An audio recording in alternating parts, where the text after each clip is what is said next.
Ei, pessoal! No dia que eu abri as caixinhas, tiveram muitas perguntas sobre seletividade alimentar aos 2 anos. Então eu vim falar um pouquinho para a gente entender como que é esse processo de mudança comportamental na alimentação das crianças em cada fase. Primeiro é importante a gente entender o que realmente é seletividade e o que são escolhas. Quando a criança passa por um processo de introdução alimentar bem feito, com muita textura, com muita autonomia, com a oportunidade de desenvolver habilidade em relação com a comida, é pouco provável dela se tornar seletiva, tá? A seletividade, ela vem de um processo onde a criança come a comida, recebe a comida no início do processo de maneira homogênea, tudo misturado, não conhece as texturas, não conhece os sabores separadamente. E aí isso gera uma seletividade, que é o quê? A criança que só come alimentos específicos, a criança que só come texturas específicas, aquela criança que come alimentos das mesmas cores ou com sabores muito parecidos, com sabores muito neutros, macarrão, arroz e frango, por exemplo, né? Isso é uma criança seletiva que provavelmente passou por um processo de introdução alimentar sem oportunidade de aprendizado.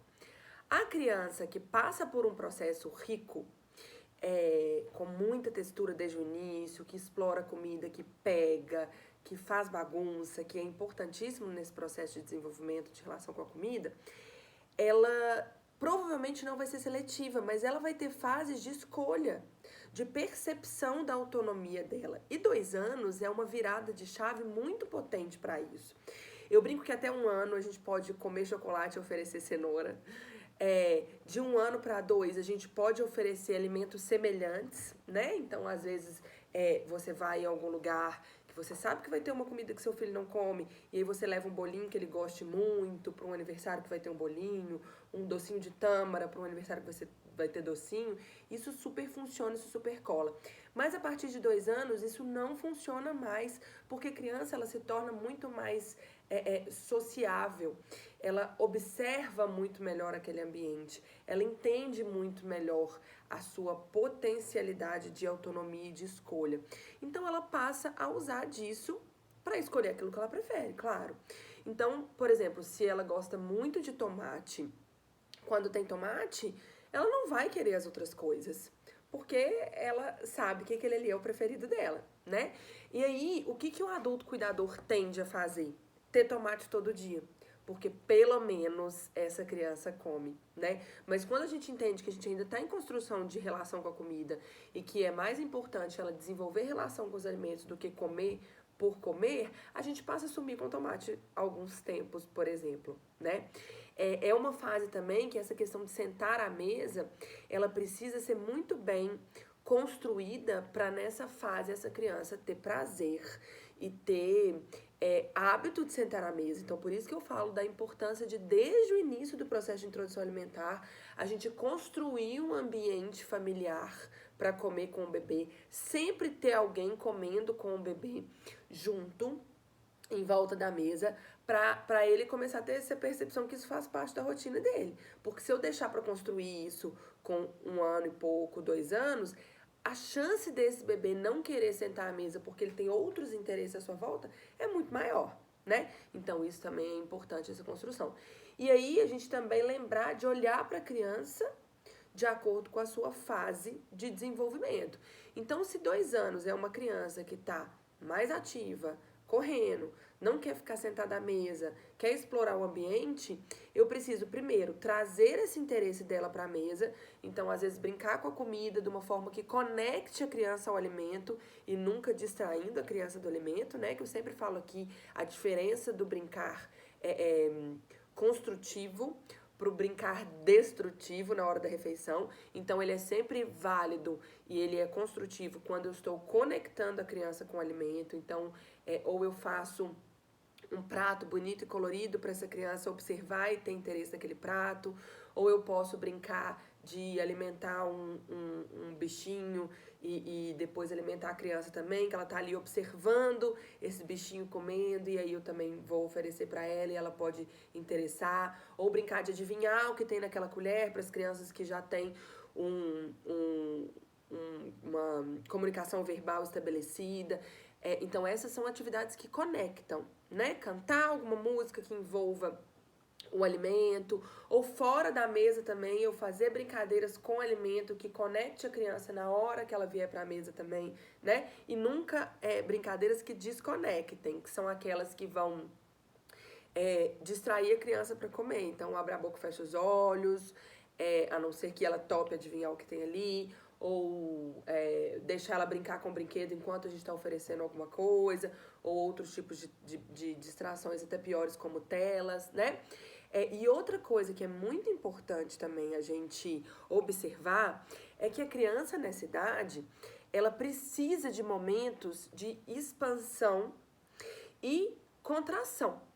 E muitas vezes a gente tenta trazer a criança para a mesa no auge da expansão. Então, às vezes, essa criança precisa de gastar energia, ela tá lá correndo, brincando no quintal, aí tá na hora do almoço, eu falo, vem almoçar, e pego aquela criança em plena expansão e tento sentar lá à mesa. Ela não vai ficar, ela tá expandindo, ela precisa de gastar aquela energia. Então, é importante a gente fazer atividades de transição entre expansão e contração para essa criança vir com mais calma para a mesa. Então é importante sim ela gastar essa energia antes das refeições, mas entre eu pegar ela lá no quintal ou numa atividade que faça ela gastar muita energia e sentar à mesa, eu fazer uma atividade de transição, que pode ser ler um livrinho, pode ser cantar uma música mais tranquila com a criança no colinho, pode ser uma brincadeira de concentração, às vezes montar alguma coisinha rápida, brincar de pegar o dedinho, Maria Flor adora brincar de pegar o dedinho, ou contar uma historinha que faça a criança respirar e acalmar, ou um exercício mesmo de respiração, cheirar a florzinha e soprar a vela, mas sempre fazer essa transição para a criança vir para a mesa mais calma e mais tranquila. E sempre observar se realmente existe seletividade, a criança aceita sempre as mesmas coisas, fechada em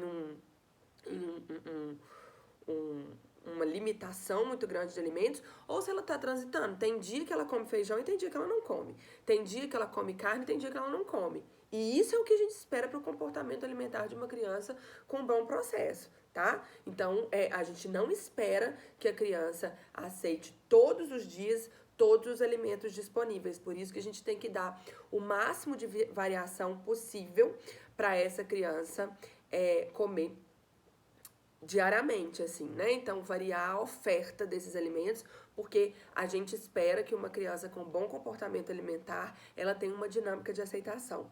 E lembrar também de oferecer alimentos de qualidade e horários alternativos. Isso é um dos pontos mais importantes. Então, quem chegou até aqui nesse vídeo, pega essa dica que é essencial. Eu preciso oferecer alimentos, principalmente que as crianças não aceitem tão bem, em horários alternativos. Então, por exemplo, a gente tende a oferecer legumes e verduras só no almoço. Quando a criança tem boa aceitação de arroz e feijão e carne, e tem muito mais chance dela continuar aceitando só arroz, feijão e carne, porque eles são mais macronutritivos, né? Então, eles são mais... eles dão mais sustância para aquela criança, eles são mais palatáveis que os vegetais. E sempre os vegetais vêm acompanhados do arroz, feijão e carne. Então, a criança passa a não ter interesse, porque para que ela vai comer aquilo ali se ela já tem o arroz, feijão e carne?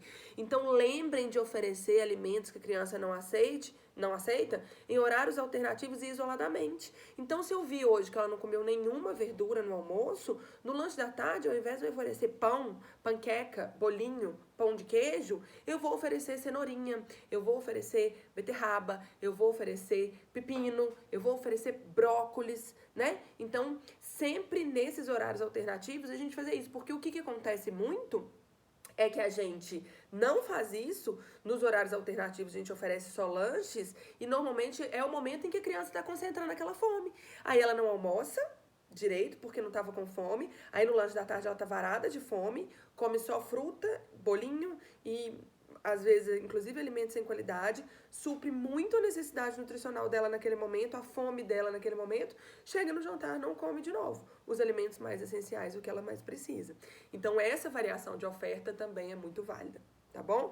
Então, vamos observar bem o que é seletividade, o que é escolha, e lembrar que o nosso papel não é fazê-las comer, não é forçá-las a comer, e sim construir essa relação, mediar essa relação, para que a gente continue tendo o nosso papel, que é decidir quando vai ser essa refeição, onde vai ser essa refeição e o que vai ser oferecido. E aí sim a gente continua permitindo que a criança coma quanto ela quiser, se ela quiser e o que ela quiser dentro do que a gente oferecer. Então, aumentar a oportunidade de alimentos de qualidade em variáveis momentos é muito positivo nesse processo também, ok? Beijo, tchau, tchau.